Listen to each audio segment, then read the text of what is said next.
अस्सलाम वालेकुम प्यारे भाई। आपने 22 अक्टूबर 1947 के बारे में पूछा है। उससे पहले मैं चंद एक और गुजारिशात आपके गोश गुजार करना चाहता हूँ। ज़रा कान खोल के सुननी है आपने। बदकिस्मती से हमारी रियासत के अंदर ऐसे गुलाम और महाराजा की औलादें रहती हैं जो 22 अक्टूबर को ब्लैक डे करार दे रही हैं। ब्लैक डे कैसे हुआ? जब हम आज़ाद हुए थे तो आपको पढ़ने लिखने की ज़रूरत है। अगर आप पढ़े लिखे हैं, वैसे मोस्ट ऑफ यू आप पढ़ते शढ़ते कोई नहीं है, जाहिल हैं लोग, ठीक है। मिडनाइट फ्यूरियस की जो है ना, वो एक इंटरनेशनल लिखा रही हैं, उनकी किताब है मिडनाइट फ्यूरियस, वो पढ़ें। कश्मीर इन कॉन्फ्लिक्ट पढ़ें, कश्मीर इन डेंजर पढ़ें। ये जो किताबें आपको हवाले दे रहा हूँ, ये इंटरनेशनल लिखा रही हैं, इनको ज़रूर पढ़ना है ताकि आपके कान के और दिमाग की खिड़कियां खुलें, आपको समझ आए कि उससे पहले क्या हुआ था। 22 अक्टूबर की बात करूंगा बाद में। अभी मैं आपको बताता हूं कि 22 अक्टूबर हुआ क्यों था। 22 अक्टूबर इसलिए हुआ था कि आपका जो महाराजा था, जिसको आप अपना बड़ा समझते हैं, उसने कश्मीरियों के ऊपर जुल्मो सितम के पहाड़ गिराए हुए थे। सर के बालों से लेके पांव के नाखून तक मालिया लिया जाता था हर बात का। खाने पीने, आने जाने, खिड़कियां, दरवाजे, खालें, दुनिया की कोई चीज नहीं थी जिस पे टैक्स मालिया ना लिया जा रहा हो। 75 लाख में ये कश्मीर की जो सरजमीन है, ये इसने खरीदी थी अंग्रेजों के साथ एक मायदा करके, और फिर भी वो एक कॉलोनी रहा था, खुद मुख्तार नहीं बन सका था, क्योंकि हर मामलात के अंदर उसको अंग्रेजों की गुलामी करनी होती थी। मजीद आगे चल के जब पाकिस्तान आज़ाद हुआ, तो पाकिस्तान की आज़ादी से पहले आपको बात बताता हूँ, ये 1800 समथिंग की बात है। सरदार सब्ज अली खान और सरदार मल्ली खान की जिंदा खालें उतरवाई गई थी। उसकी रीज़न क्या थी? उसकी रीज़न ये थी कि वो आज़ादी चाहते थे। क्यों चाहते थे? क्योंकि वो महाराजा के जुल्मो सितम से तंग आ चुके थे। उसके बाद कश्मीर के अंदर 22 लोगों ने शहादत दे के एक अजान मुकम्मल की। उसके बाद कुर्बानी की ईद पे वहां पे मुकम्मल पाबंदी होती थी कि यहां पे आप कुर्बानी का जानवर ज़बा नहीं कर सकते। ये आपकी खुद मुख्तारी चल रही है। इसके बाद अल्हम्दुलिल्लाह कश्मीर के अंदर बहुत बड़े बड़े लीडर पैदा हुए, जिनमें सरदार अब्दुल कयूम खान साहब, सरदार मोहम्मद इब्राहिम खान साहब, गाजी मिलत, जिन्होंने ये कश्मीर हमें दिया। उन्होंने अपनी स्ट्रगल करते हुए श्रीनगर में वो मुलाजमत कर रहे थे, उन्होंने अपनी मुलाजमत छोड़ी। जब महाराजा ने यह ऑर्डर किया कि जितने भी लोग मजामत कर रहे हैं पुंछ के अंदर, उनको देखते ही गोली मारने का ऑर्डर हो गया था। तो सरदार साहब उस वक्त थे श्रीनगर में। श्रीनगर से वो अपनी जान बचाते हुए वहां से निकले और वो आके ठहरे मरी में।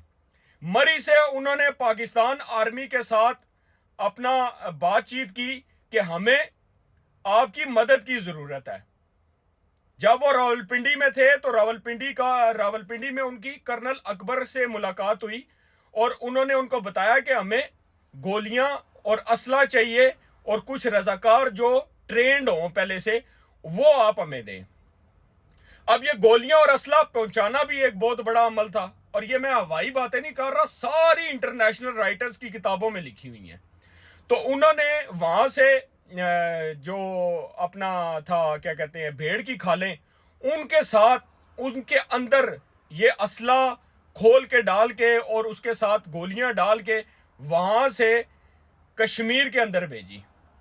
अब वहां पे शोरिश का तो पहले ही मुकाबला चल रहा था, मजामत चल रही थी। सरदार मोहम्मद इब्राहिम खान साहब ने लीड करते हुए यहां से आपके जो महाराजा के फौजी थे उनको भगाते हुए श्रीनगर से पार कर दिया। और इसमें हमारी हेल्प की कबाइल ने। कबाइल आए, वो कैसे आए वो भी सुने। अफगानिस्तान में एक मुफ्ती साहब थे, उन्होंने ان تک جب یہ خبر پہنچائے گی کہ کشمیر کے اندر ظلم و ستم ہو رہا ہے اور مسلمانوں کو وہاں پہ شہید کیا جا رہا ہے، تو انہوں نے یہ فتویٰ دیا کہ کشمیر کے اندر جہاد کرنا فرض ہے۔ تو وہاں سے افغانستان سے کچھ قبائل چلے، جب وہ آگے آئے تو ان کو پاکستان کے پٹھانوں نے خیبر پختونخوا جو آج کل علاقہ کہلاتا ہے، وہاں سے قبائلی ان کے ساتھ ملے، انہوں نے آ کے ہمارے ساتھ کشمیری فریڈم فائٹرز کے ساتھ مل کے یہ جو گلگت بلتستان اور آزاد کشمیر کا خطہ آج آزاد ہوا ہے، ان کے ساتھ ہم نے مل کے آزادی حاصل کی۔ یہ ہوا تھا 22 اکتوبر 1947 کو، تو ہم نے تو حاصل کی آزادی۔ تو آپ کو اگر مہاراجہ کا اتنا درد ہو رہا ہے تو اس کا بیٹا یا اس کا پوتا یا اس کا پڑ پوتا وہ بھی زندہ ہے، انڈیا میں ہے۔ آپ مقبوضہ کشمیر چلے جائیں میرا بھائی، اس کو اپنا بنائیں مہاراجہ، وہاں پہ آپ اس کی کریں غلامی جیسے آپ کے بڑے کرتے تھے۔ ہمارے تو بڑوں نے مزاحمت کی اور الحاق والوں نے الحمدللہ پاکستان آزاد کیا، الحمدللہ انہوں نے آزاد کشمیر آزاد کیا۔ اب آپ اس طرح کریں، آپ نے اگر اپنا ایک الگ وطن بنانا ہے، مقبوضہ کشمیر جائیں، وہاں جائیں، اپنے مہاراجہ کے پڑپوتے کو بلائیں اور اس کو کہیں وہ آپ کا حکمران بنے اور آپ اس کی غلامی کریں، ہمیں تو کوئی پرابلم نہیں ہے۔ یہ خطہ جو ہے یہ انشاءاللہ پاکستان 19 جولائی 1947 کو مسلم کانفرنس کی جوائنٹ ایکشن کمیٹی نے مل کے مقننہ اقرارداد منظور کرنے کے بعد یہ فیصلہ کیا تھا ہم پاکستان کے ساتھ رہیں گے، ہم اپنے نظریے کے اوپر قائم ہیں اور الحمدللہ اس پار رہے گا پاکستان، اس پار بنے گا پاکستان۔ جس نے جو ریاست حاصل کرنی ہے جاؤ ادھر جا کے بناؤ۔ اور یہ بلیک ڈے جو منانے ہوتے ہیں نا، 15 اگست کو تو آپ کو خوشیاں چڑھی ہوتی ہیں، 14 آپ کے لیے بلیک ڈے ہے، 22 اکتوبر جس دن آزاد ہوئے وہ بھی بلیک ڈے ہے۔ تو جاؤ میرا بھائی مہاراجہ کی برتھ ڈے مناؤ جا کے، ہمیں تو کوئی ایشو نہیں ہے۔ ہوپ فلی آپ کو سارا آنسر اب مل گیا ہوگا، اور جو کتابیں میں نے مینشن کی ہیں اس کو پڑھو تاکہ آپ کی عقل کی کھڑکیاں کھلیں۔ والسلام ورحمۃ اللہ وبرکاتہ۔